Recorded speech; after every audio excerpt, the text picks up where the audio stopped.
This is the cherry almond. So in case you were wondering what that was, I was having these Northwest Delights from Liberty Orchard. My grandparents send me something from them every year for the holidays, so thank you, Grandma and Grandpa.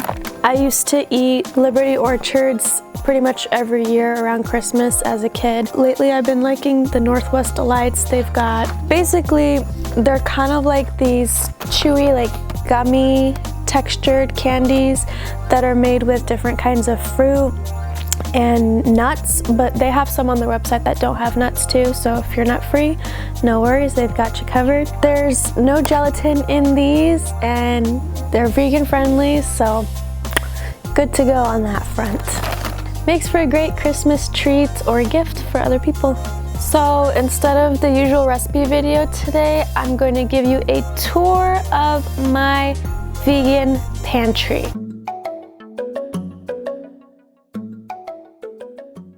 So you're gonna get to see all my personal vegan pantry essentials, what I like to keep as staples in the house so that I have meals that are simple and ready to go. Having a well-stocked vegan pantry will definitely cut down on the number of times that you get home hungry and you don't know what to make and you end up just going out to get takeout or something like that, or ordering something that's not very healthy. Let's just get into it and show you what I have. So let's take a look at my snack area first, shall we? So I like to keep a nice stock of fig bars. I get these at Costco. They come in blueberry, original fig, and raspberry. Blueberry's my favorite, but I like to keep these around. Often I will have one of these as I'm driving to work before I have my more substantial breakfast, which I'll show you after. My husband also really likes having Cliff Bars around. So these have more protein. They have chocolate chip kind and the white chocolate macadamia at Costco. Yep, for me, Cliff Bars are all right once in a while, but not my favorite personally. What I usually have for breakfast on a work day is I'll make some overnight oats. So I'll get these quick oats, I'll put them in a Tupperware container along with some chia seeds for extra protein and omegas. And then I'll also sprinkle in some cinnamon, which apparently is not in my pantry right now, it's in the kitchen. And then I'll also add, what else do I put in my oatmeal? Oh, raisins, yeah. Here we go. Raisins to naturally sweeten it. And I will just mix the three together in a Tupperware container, top it off with water, and put in the fridge overnight to soften. And then in the morning, I will just add a little bit of soy milk over the top of the container, pop it in the microwave for a minute, and then take it with me.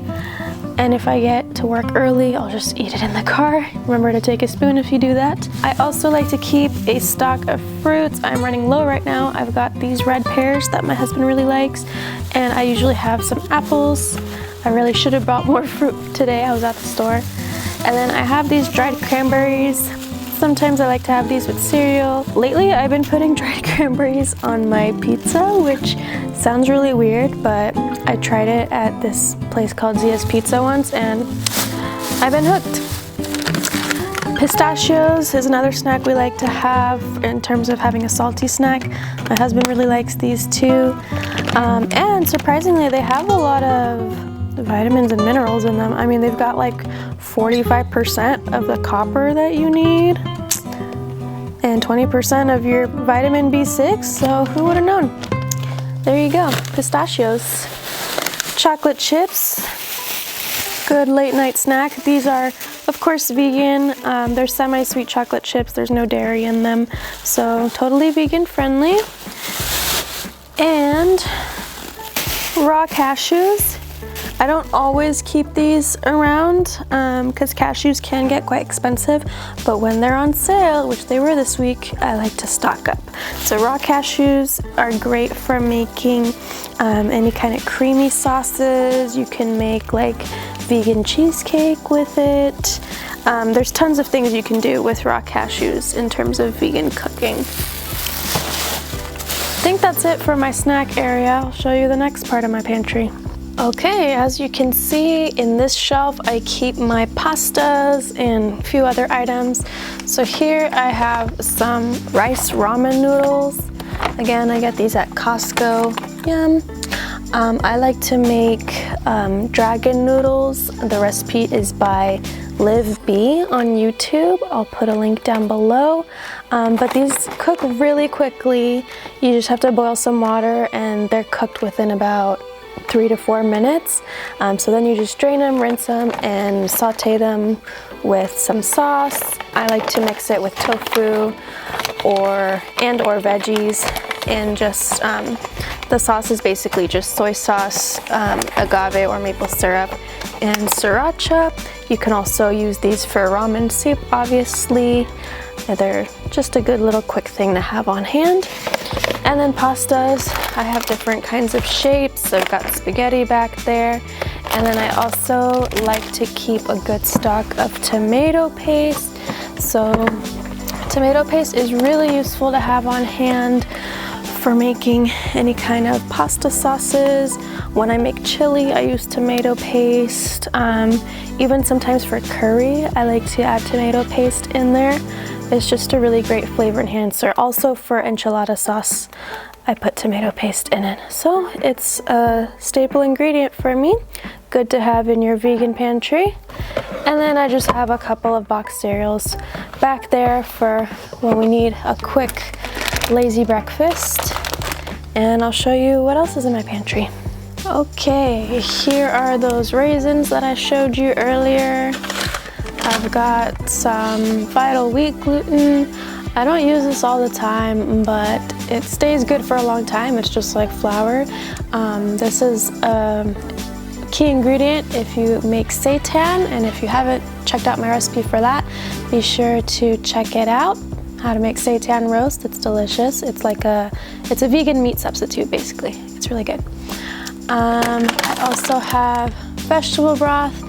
I don't always use vegetable broth. A lot of times if a recipe calls for it, I'll just use water. But there are a couple of recipes I'm planning on making this week where I feel like the vegetable broth would be very important, so I'm keeping it. It's important to get a good quality one. I've had some vegetable broths that were cheaper, but I didn't like the taste because I felt they were too oniony, but I got this one at Sprouts and so far I've liked it. It's low sodium, vegan, right on the label. So yeah, good to have. I just have some leftover tortilla chips here. We're down to the crumbs. I have a new bag elsewhere, but yeah, just another salty snack for the hubby. Okay, and then I have a nice fresh stock of coconut milk, which I love to have on hand. These are great for curries, other kinds of soups. You can use them with desserts. Lots of things you can do with coconut milk, but curries is the main thing I use them for. And then green beans. My husband and I like to have a salad at work daily or at home, and green beans is one of the ingredients that I put in there. I'll also use these sometimes with the dragon noodles that I mentioned earlier, or with soups, whatever, you know. They're canned vegetables. Good to have in case of a zombie apocalypse. You can still get your greens in there. So there you go. I'll show you what else I've got on hand. Okay, let's see what else we've got. Here are those chia seeds I showed you earlier. Small but mighty. I've got sweet potatoes. I usually keep some kind of potatoes on hand, either sweet potatoes or russets, but since it is the season for sweet potatoes, I've been keeping those around. These are great for putting into all kinds of dishes. I've been making enchiladas with these. I've been making chili, curry. You can also make mashed sweet potatoes and make it with coconut milk like a dessert. Check out my video of different sweet potato recipes if you want more ideas. I've also got some agave here. This is a good vegan liquid sweetener. If you're wondering why I'm keeping it in a Ziploc bag, it's to keep the ants out. Nutritional yeast. Ooh. This is one of my favorite discoveries in the food world since going vegan. It is a good ingredient to have on hand for vegan cheese substitutes. Sometimes I'll just straight up use it like cheese just to sprinkle on top of pizza or on top of my pastas and soups. Also, it makes a really excellent creamy pasta sauce if you mix a bunch of nutritional yeast with coconut milk and a little bit of salt and pepper. Ooh. If you want to see a recipe for that, comment below if you want to see a future video on that. But yes, if you can get your hands on nutritional yeast, get some. It's also got a ton of vitamins, especially B12 and other B vitamins. So it's really good for you too. Okay, I've got black beans. Black beans, use these for enchiladas with my sweet potatoes, as well as in chili or tacos, whatever you want to use black beans for. Corn also goes well in chilies, and I also use this in our daily salad, so we go through these fairly quickly. I've got kidney beans. I use this for chili mainly. I've got you're gonna think all I eat is beans. So I've got organic refried beans. Sounds not too healthy, but hey, it's made with coconut oil and it's organic, vegan. It's got 5 grams of protein and only 2 grams of fat per serving, which is kind of surprising. But this is great to have on hand for those nights when you come home and you're just like so tired and you don't want to make anything. So I will just pop open a can of this, warm it up on the stove, and heat up a couple tortillas and have some bean burritos with some nutritional yeast, maybe a little bit of corn tossed in there if I feel like it, and some hot sauce, and just call it a day. And I'd say that's better than going to Taco Bell, my friends. So yeah, refried beans. I've also got another kind of bean, yay. Garbanzo beans, which is what my mom always called them. Nowadays they go by chickpeas. Don't know who headed that rebranding effort or if it's always been called that, I don't know. But garbanzo beans are a great source of plant-based protein. They're really versatile too. Sometimes instead of using tofu for like stir fries or Asian dishes, I'll just pop open a can of garbanzo beans instead. They're really convenient. Obviously you can use these for soups or chilies or even in pasta dishes. Why not? Yeah. Ooh. Organic, whole, fire roasted tomatoes. If you can find fire roasted in your area, get some because they impart a ton of flavor to your food. I made some tomato basil soup last night with a can of these and oh my gosh, it was so good. You can use these for soups, pasta sauces, chili, again, whatever. Very versatile. Here we go. I have some apple cider vinegar here. This goes into our daily salad. We go through this fairly quickly. I've also been drinking a lot of apple cider vinegar lately in my tea and hot drinks to help with my immunity and recovering from illnesses and things like that. It's got probiotics. It's really good for you. I recommend you get some apple cider vinegar. I get this at grocery outlet because it's usually a little cheaper there. Now we have some organic soy sauce, which I also found at grocery outlet, and I found a really great deal on this. So usually I see these for 99 cents at grocery outlet, which is pretty amazing because it's organic. But last time I saw these, I don't remember if it was 50 cents or 59 cents, but either way, when I saw that, I was like, I am stocking up. I do not like running out of soy sauce, because if you've ever tried making some kind of Asian stir-fry recipe and you don't have enough soy sauce, it sucks, okay? So always keep a backup of that. and I'll show you what's on the top shelf now. Woohoo, top shelf material. Okay, we've got a few very important items up here. We've got some supplements, so especially this one. If you are vegan, even if you're not a vegan, but especially if you're vegan, you should be supplementing with some kind of vitamin B12. Get your B12. And by the way, for people who think that you can only get B12 by eating animal products, that is incorrect. That is a myth.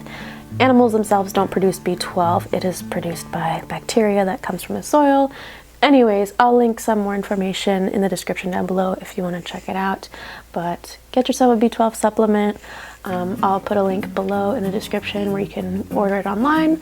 I think they also sell these at Sprouts. Also very high on the priority list for supplementing if you don't live in a very sunny climate year-round is vitamin D. So I have this vitamin D spray that I use. Some other supplements, I've got iodine, some digestive enzymes, and some other stuff. Okay, also have some cocoa powder, good for all your chocolate needs. I have aluminum-free baking powder, yay.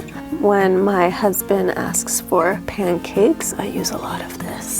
I've also got cornstarch, which is, oh, this one's non-GMO, yay. Cornstarch is great, of course, for thickening sauces and that sort of thing, but you can also use it if you want to make crispy tofu. So the way I do it is I'll press some firm tofu and cut it into little cubes and then just toss it in a mixture of cornstarch with some salt and some seasonings and then bake it, and then it becomes nice and crispy, and then you can serve your crispy tofu with a sauce and veggies and rice, and it's really good. Here I've got my LIVfit Superfood Organic Superfood Blend. You've seen me use this before in my recipes. Obviously it's really good for smoothies, but you can also put it in all kinds of recipes when you're baking or even in your pasta sauces and things like that. It's got protein and lots of superfood ingredients in there, so I'll put a link below if you want to check it out. And then I've got extra nutritional yeast because that's another thing I don't like running out of. I've got extra apple cider vinegar back there. I've got my throat coat tea, which I've been drinking a lot of lately because tis the season for sicknesses. So take care of yourself. And then some moringa powder, which I haven't been using much because I don't make that many smoothies in the winter, but in the summertime you can add that to your smoothies. I think that's pretty much it on that top shelf. Oh, I forgot I had an onion hiding in the back behind the sweet potatoes. So obviously onions are really versatile for all kinds of savory recipes, so it's just good to have an extra one on hand at all times. There you go. Lastly, I've got a few odds and ends here. I keep my cinnamon here so I can prepare my overnight oats. And then I also have some fresh garlic, a few other spices that I don't use too often, but still like to keep around. And some molasses. I put molasses in my chili sometimes. It's got a lot of iron in it, so yeah. The other main thing I like to keep around is a big pound of rice. I get these at Costco and they will last a long time, and rice doesn't go bad, so if you have space to store it, it's really great to have. And of course, I have my rice cooker. It makes it super simple, super easy to cook up. Well, that's about it for today's video. I hope you found it helpful. If you have any questions, let me know in the comments below. I'm curious to know, what are your top vegan pantry staples that you always have on hand that you just can't live without? Let me know. Please give this video a thumbs up if you found it helpful, and be sure to subscribe to the channel and click the notification bell. I put out new videos every Sunday, and hopefully, if all goes well, then next Sunday I will have a festive holiday recipe for you. So stay tuned. Until next time, have a great week. Bye. You're transitioning to going vegan, or even if you've been oh, my arm hurts. Switching arms. Actually, the boysenberry hazelnut Northwest Delight. It's pretty bomb. You should check them out.